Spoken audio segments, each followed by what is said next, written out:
Hello and welcome to the Holon Network podcast for February 23rd of 2023. This week I have joining me, Hey, I'm Digital Tinker. and I'm Gatorbite. Yo, Digital, how's it going today, my friend? It's going all right. What's you been up to recently? Quite a bit, actually. I got a new apartment, so been working on moving out and moving in. Nice. Turns out you probably shouldn't twist your ankle on the first day of moving and move furniture on the fourth and not get it checked out until that Saturday. Oh no, dude, not good. So I'm in an ankle splint and crutches, at least for a week. Well, shoot. That's not great. Luckily, it is getting better, but it makes it kind of hard to put things away when you can't carry them upstairs or spend much time on your feet to be able to move them to where they need to go. Absolutely, man. Well, I hope you heal up well and that you're taking it easy so the healing goes easier. Mm-hmm. Well, congratulations on the new place. That's awesome. And hopefully, like I said, you heal quickly because that's never fun to deal with. No. Nice thing is I can work from home pretty much whenever I want because I can just tell my boss, hey, I'm not coming in today, and that's why. There you go. That totally works. Let's see. On my side of the house, I got surprised by saying, "Hey, my mother-in-law is going to come visit us for a handful of days." So now we're for the positive thing. It is the good mother-in-law. Have three mother-in-laws. Previously, three father-in-laws. But it's the good mother-in-law visiting. So hey, cool, great. We're just having fun. Finally over the whole COVID stuff that had happened in the past. So February 4th through like 12th, I had it. First time in 3 years. That was not a fun time. Still don't quite have my taste back. So trying to eat hot wings still is just wet chicken instead of any heat. Um, it's a very strange sensation. You can feel the texture of the chicken. Just like trying to eat for Valentine's Day, trying to eat a chocolate dipped strawberry. You could feel the texture of the seeds of the strawberry, which without strawberry flavor, and then the chocolate, either white or dark, just tasted like paste. So you were eating bumpy skin paste. It was really, really weird. Don't wish it on anybody.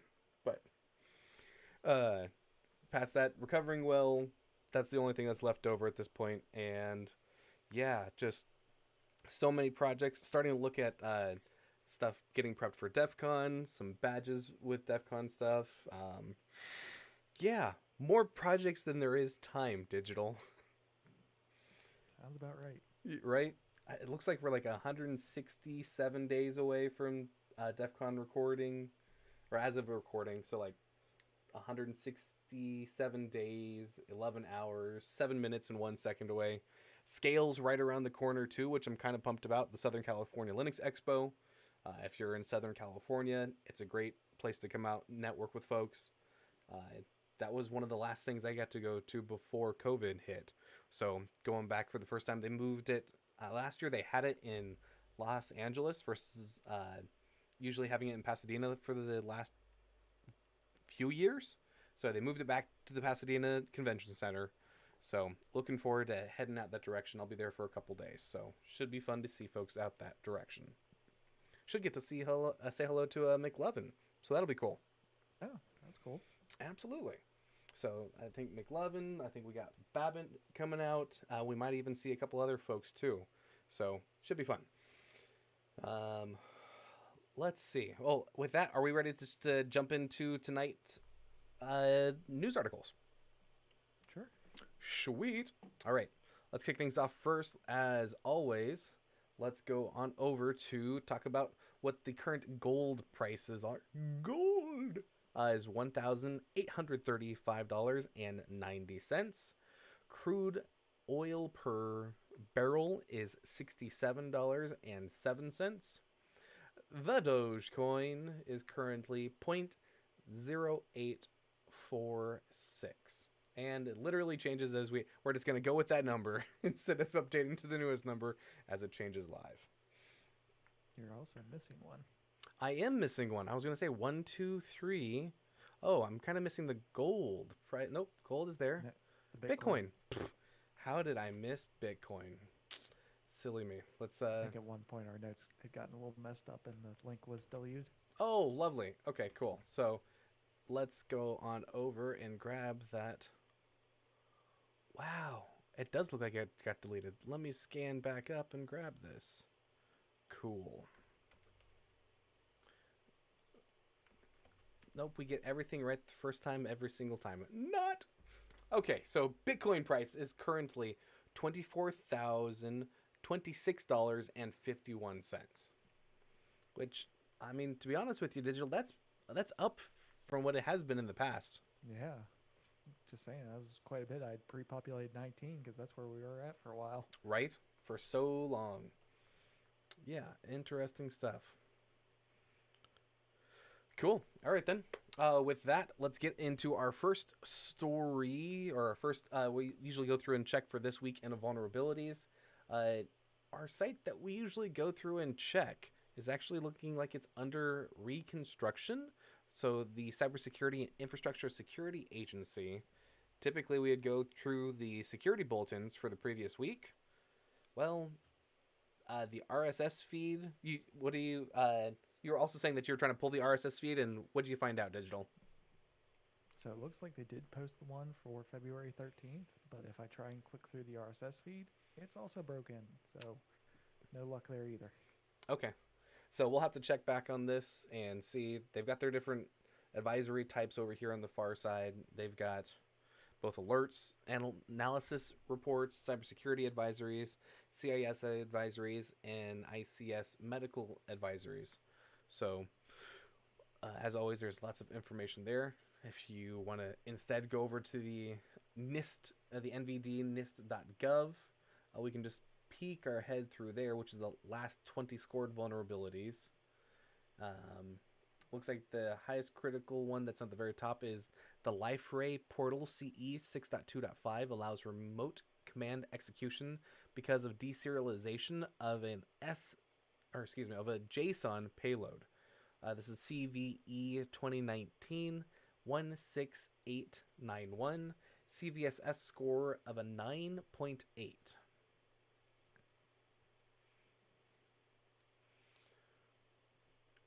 And scanning down here, these look like older, I mean, previous years found CVEs that they're like updating or now bringing public, Yeah, a bunch of from 2018 for IBM Informix. right? Here's one from 2020, 35268. A denial of service vulnerability exists in the web server hash first functionality of Robustel R1510 3.1.16 and 3.3.0. A specially crafted network request can lead to a denial of service. The attacker can send a sequence of requests to trigger this vulnerability. And that one's got a high severity of a 7.5.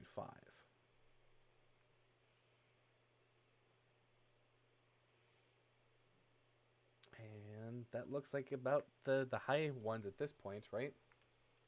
Mm-hmm. Cool. Then if you're looking for minute or hourly up to date, you can go check out the osv.dev/list for up to date vulnerabilities that are going on. With that, I think you got the first article for tonight. Sure. And to start off, don't we all love exposed internet containers and cloud storage? This one's a little spicier though, because it belonged to the U.S. military. U.S. Department of Defense secured an exposed server on Monday that was spilling internal U.S. military emails to the open internet for the past 2 weeks. The exposed server was hosted on Microsoft Azure Government Cloud for Department of Defense customers, which uses servers that are physically separated from other commercial customers, and as such can be used to share sensitive but unclassified government data. The exposed server was part of an internal mailbox system storing about 3 terabytes of internal military emails, many pertaining to U.S. Special Operations Command or USSOCOM, the U.S. military unit tasked with conducting special military operations. The misconfiguration left the server without a password. All the fun.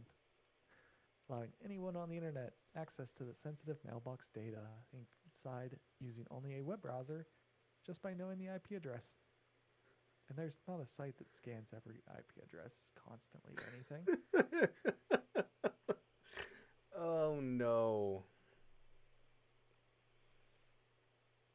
Anurag Sen, a good faith security researcher known for discovering sensitive data that has been inadvertently published online, found the exposed server over the weekend and provided details to TechCrunch so we could alert the US government.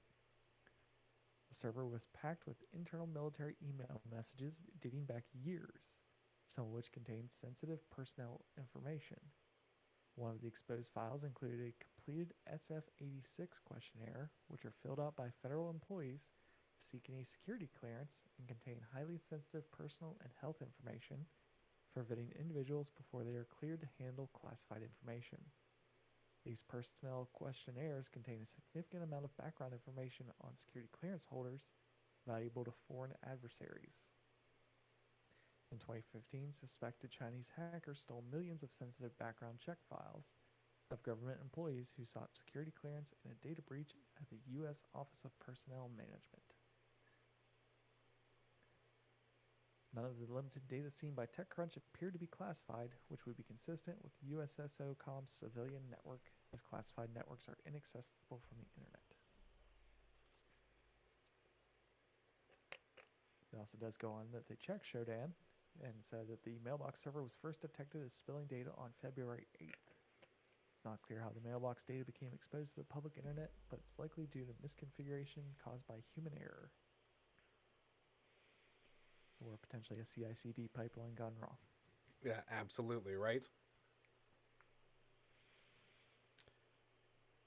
Yeah. It's kind of surprising that they wouldn't have like an automated system that's constantly scanning these on their own just to look for that kind of things. Or that might be getting put in place here soon. What's the phrase typically? It's you don't have funding until there's a breach, and then all of a sudden, there's funding for that now. Yeah, the SF-86 questionnaire, man. Literally anybody who has put in for a security clearance, whether they got the security clearance or not, doesn't matter. If you've ever tried to apply for a job for that, it does everything from your your siblings, your relatives, recommendations, your neighbor. Literally, there is so much information there about you. It hurts digital. It there is just ouch. Just ouch. Well, I've not seen one. My information has been on one. I have helped go through and be a reference for somebody, so I am right there with you, man. It's Okay. I think two, because I think, yeah, there was one time I had a friend that I was the only person that could account for an entire year while we were at college. I'm in a similar situation to where this guy was traveling abroad as part of school, and a couple of the places that he traveled abroad raised some eyebrows, and it was fun times, man. So yeah, our information's out there. Yay! So hopefully, CI/CD and credential leaking will now be checked for on these Azure services when they're spinning these things up. Fantastic. All right. I think I had one more that was the exact same information, just from a different site that we also have inside. No, nope, I'm completely wrong. So, next subject, which is This Week in Privacy or Lack Thereof, from Slashdot, we found an article that, let's see, goes through and talks about data privacy labels, and most top apps in the Google Play Store are false or misleading, Mozilla study finds. Mozilla researcher finds discrepancies between Google Play Store's data safety labels and the privacy policies of nearly 80% of the reviewed apps. Information from the report states that the Data Play Store data safety labels would have you believe that neither TikTok nor Twitter share your personal data with third parties. The app's privacy policies, however, explicitly state that they share user information with advertisers, internet service providers, platforms, and numerous other types of companies. These are two of the most egregious examples uncovered by Mozilla's Privacy Not Included researchers as part of the study looking to whether Google Play Store's new data safety labels provide customers with accurate information about apps collect, use, and share personal data. In nearly 80% of the apps reviewed, Mozilla found that the labels were false and misleading based on the discrepancies between the app's privacy policies and the information apps self report on Google's Play Data Safety Form. Researchers concluded that the fails to help customers make more informed choices about their privacy before purchasing or downloading one of the store's 2.7 million apps. The study, See No Evil, How Loopholes in Google's Play Store Data Safety Labels Leave Companies in the Clear and Customers in the Dark, uncovers serious loopholes in the data safety form, which make it easy for apps excuse me, makes it easy for apps to provide false or misleading information. For example, Google exempts apps sharing data with service providers from its disclosure requirements, which is problematic due to both the narrow definition it uses for service providers and the large amount of consumer data involved. Google absolves itself of responsibility to verify whether the information is stated in the apps are true. The apps are, quote, responsible for making complete and accurate declarations in their data safety labels, end quote. In the statement, Google said that the report conflates company-wide policies that are meant to cover individual data privacy labels, which inform users about the data that specific apps collect.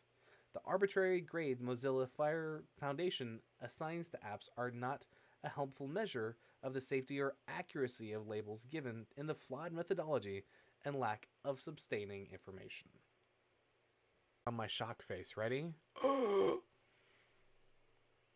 This is one we talked about a couple months back, where instead of being the automated, here's the things that the app requests permissions for, they changed it over to allow the app publishers to be able to write their own description. And we kind of assumed at that point that it was going to be terrible. Yep. This next one is mine as well. And add anything in as I start going along there, digital. So from the EFF, there's Section 230 is on trial, and here's what you need to know. This was posted back on February 16th. The Supreme Court next week will hear two cases on Gonzalez versus Google on Tuesday, February 21st. As of time of recording, that was 2 days ago.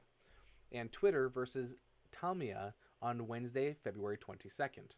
That could dramatically affect users' speech rights online. Nearly everyone who speaks online relies on Section 230, a 1996 law that promotes free speech online. Because users rely on an online intermediaries as vehicles for their speech, they can communicate to large audiences without needing financial resources or technical know-how to distribute their own speech.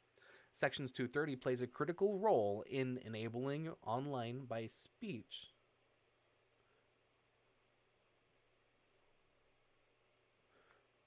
That one's an interestingly phrased sentence there. Section 230 plays a critical role in enabling online by speech by general ensuring that those intermediaries are not legally responsible for what others say.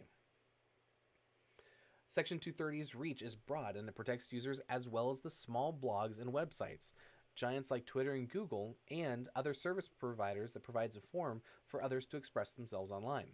Courts have repeatedly ruled that Section 230 bars lawsuits against the users and services for sharing or hosting content created by others, whether by forwarding mail, hosting online review, or reposting videos that others find objectionable.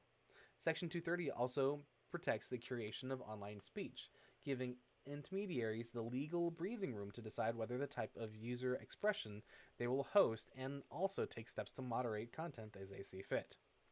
But if the plaintiffs in these cases convince the court to narrow the legal interpretation for Section 230 and increase platforms' legal exposure for general knowing harmful material is present on their service, the significant protections that Congress envisions in enacting this law would be drastically eroded. Many online intermediaries would intensively filter and censor user speech, whether others may simply not host user content at all, and new online forums may not even get off the ground. So they have a whole bunch of different links for more background, because there is more background to these cases for both Gonzalez versus Google, Twitter versus Tamea, and more of Section 230. So go check our show notes for links to each one of those. Say, the fact that there's a lot more background to these is an understatement. So we've also included a link to Legal Eagle's review of this, and he goes into more in depth on the case law around this, including going back to publishers, distributors, and there's another category that I can't think of the top of my head where there's case laws established around a book publisher and bookstores, where bookstores can sell things, but they don't have to review every book for all its content. They can just buy the book and sell it and not be held accountable for them carrying something as if they were promoting that book with their own voice.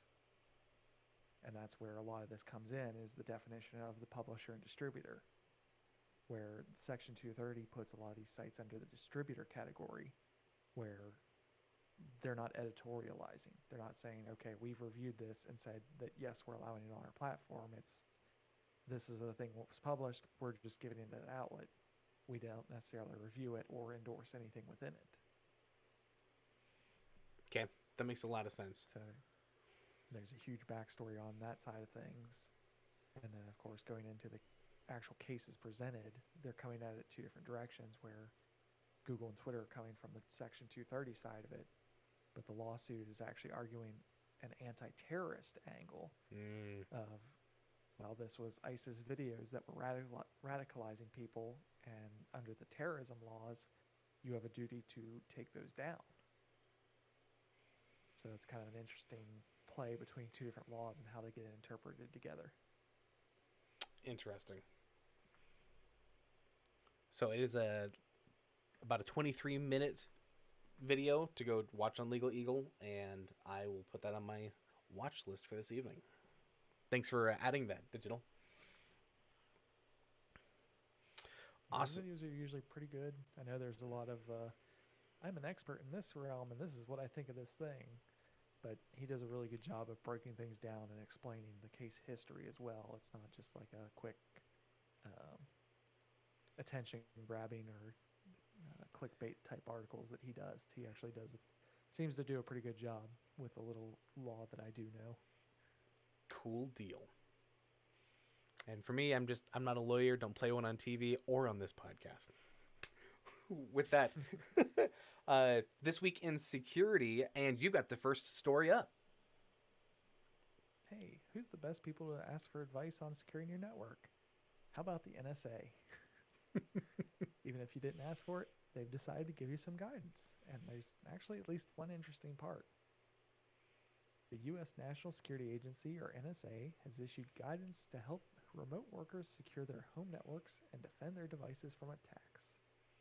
The guide published by the Department of Defense Intelligence Agency on Wednesday includes a long list of recommendations, including a short list of highlights, urging teleworkers to ensure their devices and software are up to date. Surprise. Remote workers are also advised to back up their data regularly.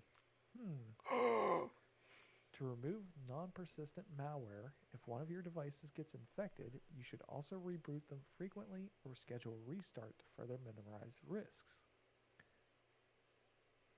I don't know how much anymore is non-persistent, because that's usually the step right after you download something. Right. At least from everything that I would see.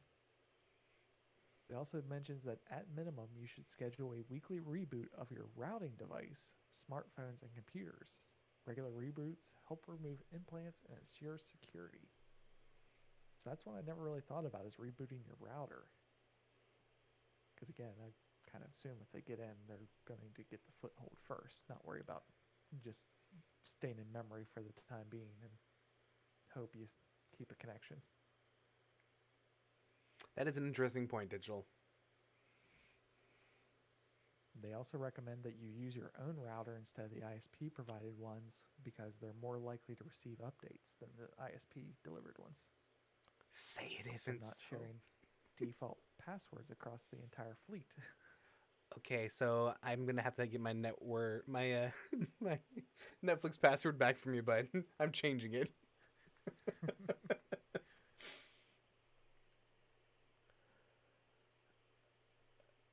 So it's a lot of basic stuff that many of us probably already know. There might be a couple things in there that could be a surprise, like the rebooting of your router weekly. But it's also a handy guide that might be good to send to your friends or family.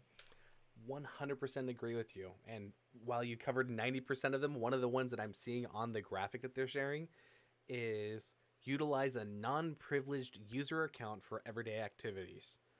I cannot tell for folks just getting into sysadmining, or if you're wiping your box, reformatting it, doing and helping your family members, for any entity that is good, please create an admin account and then create a user account for your family members. Uh, the Whether you set the same password or not, that's a whole nother deal.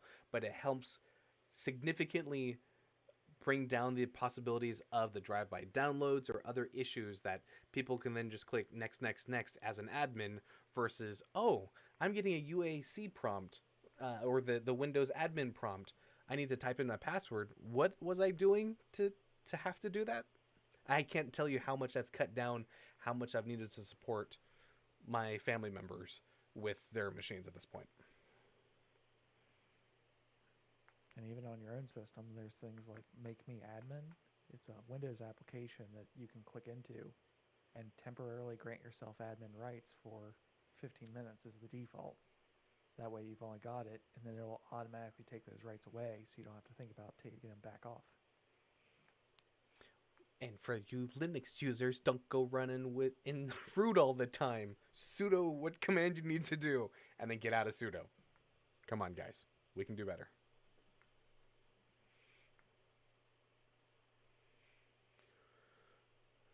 Cool deal. So, Thanks for sharing. and of course, anytime the NSA puts something out, someone's always got to have a little bit of snark. So there's a Twitter post that suggested a additional layer of help or five. So their suggestion is all the firewalls.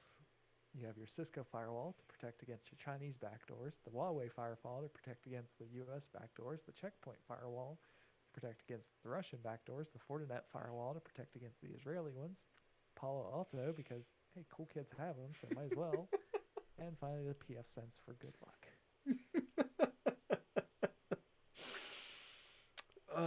See, I thought I was balling when I actually bought a dedicated firewall. Having this many firewalls, man, that's gonna be awesome. I wouldn't want to see the cost of trying to do all that either. No kidding. Oh wow, that's good fun.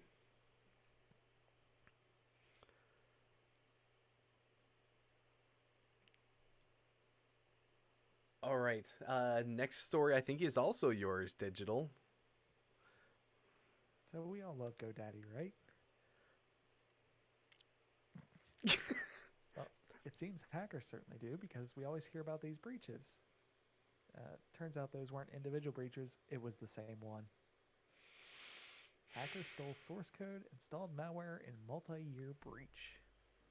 Web hosting giant GoDaddy says it suffered a breach where unknown attackers have stolen source code and installed malware on its servers after breaching its cPanel shared hosting environment in a multi-year attack. While GoDaddy discovered the security breach following customer reports in early December 2022 that their sites were being used to redirect to random domains, the attackers had access to the company's network for multiple years. Based on our investigations, we believe these incidents are part of a multi-year campaign by a sophisticated threat actor group that, among other things, installed malware on our systems and obtained pieces of code related to some services within GoDaddy. The company says that previous breaches disclosed in November 2021 and March 2020 are also linked to this multi year campaign. The November 2021 incident led to the data breaching affecting 1.2 million managed WordPress customers after the attackers breached GoDaddy's WordPress hosting, and then they also gained access to the email addresses of all impacted customers, the WordPress admin passwords, SFTP and database credentials, and SSL private keys of a subset of active clients. After the 2020 breach, GoDaddy alerted 28,000 customers that an attacker used their web hosting account credentials in October 2019 to connect to their hosting account via SSH. GoDaddy is now working with external cybersecurity forensics experts and law enforcement agencies worldwide as part of an ongoing investigation into the root cause of the breach. Funny thing is, I think I've heard that twice before. And it seems that they may not have found it. Ouch. I mean, so everybody gets breached, right? Whether you found out that you're breached or that you haven't found out that you're breached, but to find out that it's been a multi-year breach and that they haven't rooted them out, that's I'm gonna be interested to hear the Darknet Diaries on it'll probably be 3 or 4 years out, but I'll be very interested to see how this one happens. Yeah, it seems like there had to be quite a few things that were fairly lax to not allow that to happen. Right? 100%. Catastrophic failures over multiple layers, right? This is not just a single incident. Ouch. And even if there were those many layers broken, why weren't you basically rebuilding your entire infrastructure again and again to make sure that they weren't there after? So, coming from somebody who's had to rebuild infrastructure, the whole, hey, we got this business thing we got to keep running. Thankfully, when I had to go through and redo my lab, when I went to my lab manager, he's like, we could be down for a week before it starts hitting on making a difference on our end impact. So 2 weeks, I would be pressuring you, knocking at your door, and putting fire to your feet. 1 week would be better, but yeah, that's ouch. I'm not even thinking like full rebuild of servers like that. You'd have to stage and do over time. Right. Let's go to our miscellaneous stories. And I think Would you rather pay? Go ahead. Would you like to pay to be less secure? Twitter now limits SMS-based two-factor authentication to blue subscribers only. Sounds like a big deal from the headline. Actually makes a lot of sense, and most people, once they realize what's going on, it's not an issue. So Twitter has announced that it's limiting the use of its SMS-based two-factor authentication to its blue subscribers. While historically a popular form of 2FA, unfortunately we have seen phone number-based 2FA to be used and abused by bad actors, the company said. We will no longer allow accounts to enroll in the text message SMS method of two-factor authentication unless they are Twitter Blue subscribers. Twitter users who have not subscribed to Blue that have enrolled in SMS-based 2FA have time till March 20th, 2023 to switch to an alternative method such as an authenticator app or a hardware security key. After the cutoff date, non-Twitter Blue subscribers will have their option disabled.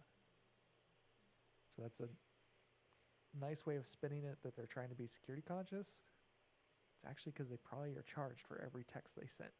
So it's saving them a boatload of money. Right. And actually improve security.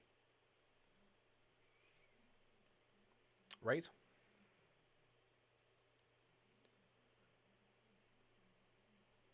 And I know there was some folks who were also spinning other issues with this and blowing some of it out of proportion. Like you said, it's not as big a deal as some folks are talking about. I'll also put a link to one of Snub's tweets in our show notes as well. I need to click the right button to copy and paste there. Boom. Here's this, and adding it to our notes. So context for the thread: Twitter is telling people that you have to sign up for Twitter Blue to keep using SMS2FA. They'll disable SMF2FA on March 20th if you aren't subscribed to Twitter Blue.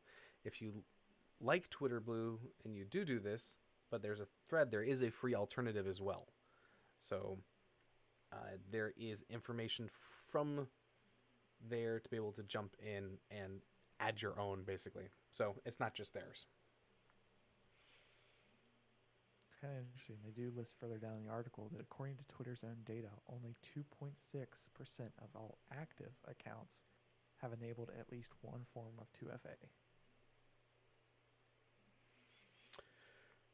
Interesting. And of that 2.6%, 74.4 are SMS, 28.9. I think that the only other time I'd heard numbers on that was when we were switching over from the bird site over to Mastodon, and the argument of, do we enable and enforce two-factor authentication on signups versus making it optional? And depending on your server admin, they could do that one way or another. Mm-hmm. And then the adoption rate of the folks who did that out of the gate versus making it optional, right? So, fun stuff. And you got another article up. So, don't you love installing all the software? Everyone needs access to your PC. MSI, Corsair, Razer, Cooler Master, Asus ROG. I want all the blinkies digital. Well, Microsoft is trying to curb that by adding native RGB lighting controls to Windows 11. I wonder if this is also a reason to switch to 11, or if they're trying to make it that way. Microsoft will soon add native support to Windows 11 for controlling the RGB lighting on computer peripherals like mice and gaming keyboards. As a result, you will no longer have to install third-party software from a device manufacturer, which is commonly buggy and in the best-case scenario and potentially riddled with security flaws. To make matters even worse, if you have gaming accessories with RGB lighting from multiple vendors, you'll sometimes have to install a different app for each device. The new RGB lighting controls are currently in development as a hidden feature of Windows 11 build 25295 in the Windows Insider developer channel. Windows enthusiast Albacore first discovered the feature on Thursday and shared several screenshots showcasing the capability. New settings for device lighting make an appearance in build 25295. In this, the beginning of the end for low-quality RGB gamer gear apps. The spec for this is from 2018 and references to features have been around for years. Apparently they weren't canceled after all. To enable a hidden feature, you can use Albacore's VIVE tool to run the commands. Vive tool /enable/ID, and then there's two different IDs that you enable. And then there will be a new ambient lighting control setting under Settings, Personalization, Lighting. And it should show some of the RGB devices you control and then let you be able to modify them. Interesting. You can also set it that it matches your Windows accent color. Oh, I can have a theme going across all my devices now to my Windows device? Mm-hmm. Interesting stuff, man. So the Windows Insider, you have to sign up for a specific release channel and then install an update to be able to start getting those features. So it's a little more than just issuing those commands initially. You have to get up to that update, which requires extra sign up on your part. Okay. So for you beta testers out there and you want to be able to have everything all in one, maybe it's time for a fresh install, right? No, they're more like alpha testers. Yeah, you're okay. Good call. And then we were talking about it a little bit beforehand, but there's also the OpenRGB and OpenRazor that are designed to be open source versions that can let you control multiple devices from one input, but doesn't quite necessarily have the support of a bigger company, so it can take some time to get to the newer peripherals. Absolutely. And we'll make sure to put links for both OpenRGB and OpenRazor in our show notes.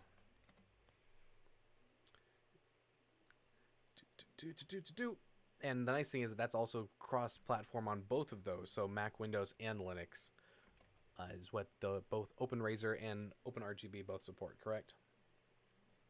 I think so. I've not really paid attention to it because I've disabled it all on Windows, and Yep. I've had issues with it on Linux where it started causing some kernel crashes, so I haven't touched it in a bit. Oh, okay.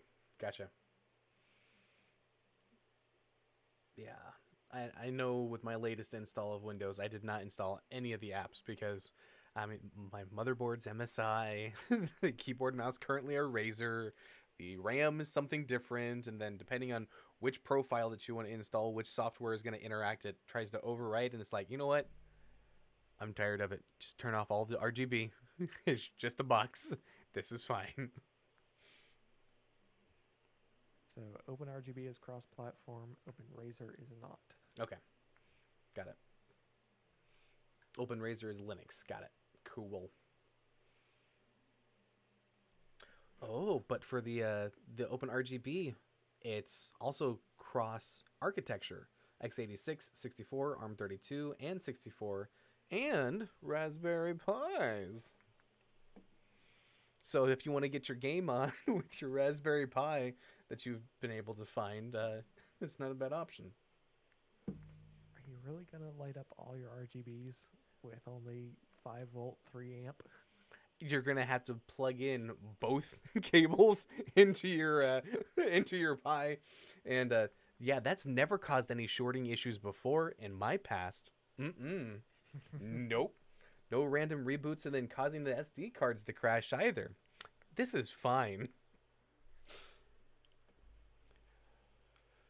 Okay, so on the cool tools that we found this week, I got pretty pumped because I was able to go to a webcast from the Black Hills Information folks. We've talked about them in the past. Their sister company is called Active Countermeasures, and they do a whole bunch of different free tools and software like ADHD, Beaker, eSpy, Passer, Rita, Smudge, and Threat Simulator. There's also their paid for product called AC Hunter. That's where they go through and use Rita, but it's got a very nice GUI front end for you to be able to do threat hunting on your networks.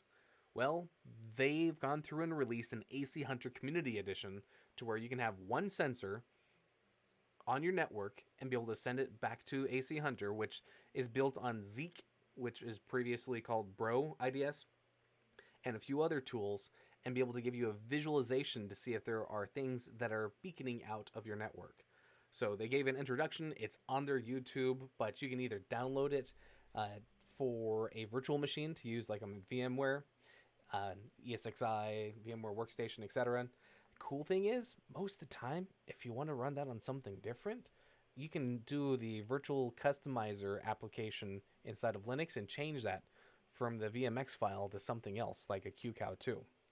Otherwise, you can go a little bit lower and then download just their tar file for you to be able to extract. It looks like they're supporting 4 different Linux operating systems at this point. Ubuntu 18.04, 20.04 LTS, CentOS 7, and RHEL 7 are all fully supported. So I've got those downloaded. I am rebuilding my home lab right now and finding a device to go through and do on this. When they're going through, they set this up to where it's a single node and a single sensor that you're able to go through and install this on. Their recommendations for doing this on an enterprise level versus you trying to do it on your home lab, they're basically saying if you're less than a gigabyte speed on your ISP for home, you can run this in a VM.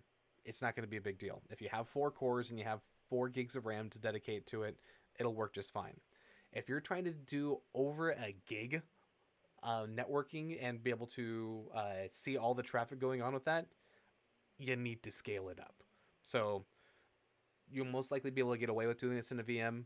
If you're doing something beefier, though, you're going to have to scale up. Their licensing is really, really loose to where even if you wanted to use this to get into your enterprise and start running it there just with a single node versus having multiple sensors on the network, all sending the information back to uh, AC Hunter, you can do that. So get your feet wet, go check it out. I'm planning on implementing it probably not tonight, but as soon as tomorrow night. I was curious because okay, CentOS 7, Rel 7, that's a little bit long in the tooth right now. So I looked up the support on Rel 7. Technically, it's supported until August of this year, with the extended support next year coming to a close. So, um, just like, I mean, 1804 is pretty long in the tooth. 2004 LTS for Ubuntu is not horrible, but that's still a major LTS version behind, right, Digital? Hmm. Yeah. So, hey, the fact is that they're opening this up. This is good. I've seen them open source other things, and with more people getting their hands on it now that it's not just a paid for product, but other folks can play with it, I most likely will see them going through and updating that soon. Their install guide is awesome. If you have any questions, they've got a install guide for both Ubuntu and for CentOS/Rail, and it answered 90% of the questions that I had. Otherwise, you can jump into their Discord and ask away. Yeah, double check. It doesn't seem like their presentation on it's up on their YouTube yet, but it may So come in the next couple days. if it's not on the Black Hills Information Security one, it'll be on the Active Countermeasures YouTube channel because they streamed it live. They may have taken it down just for a day or two to chop the front of the video off and the back of the video off. So their regular presentation of it should be online, if not today, in the next day or two. And we'll make sure to post a link to that, whether that's tonight or when it is finalized and online. Any projects or cool tools that you found digital that you want to talk about? No cool tools yet, and projects right now are getting organized to work on projects first. Awesome. Right? Got a couple parts to pick up that you and I are working on, and hopefully can start playing with those and getting some details worked out on them. Oh man, I'm getting just a little bit excited about that project. Just a little bit. Been have had some hardware since December and I'm like, we're slowly getting there. And then oh, life just gets in the way and then looking at that countdown for DEF CON 167 days, 10 hours, 22 minutes and 12 seconds. That's not getting longer. It's getting shorter every time I look at that clock. So, fun stuff. All right, then. We will let folks go. You can find us on the different social medias. You can find me at Gator, GATER_byte on both Twitter and at defcon.social. At digital_tinker on the same too. Fantastic. Hopefully, you guys enjoyed the podcast. Leave us a like, review, let us know what you want us to cover in the future, or if you have any news topics that pop up, jump into the into the Darknet Discord, throw it into the Holon Network channel, and we'll make sure to cover it next week. With that, we'll see you same bat time, same bat station next week. See you then. Bye.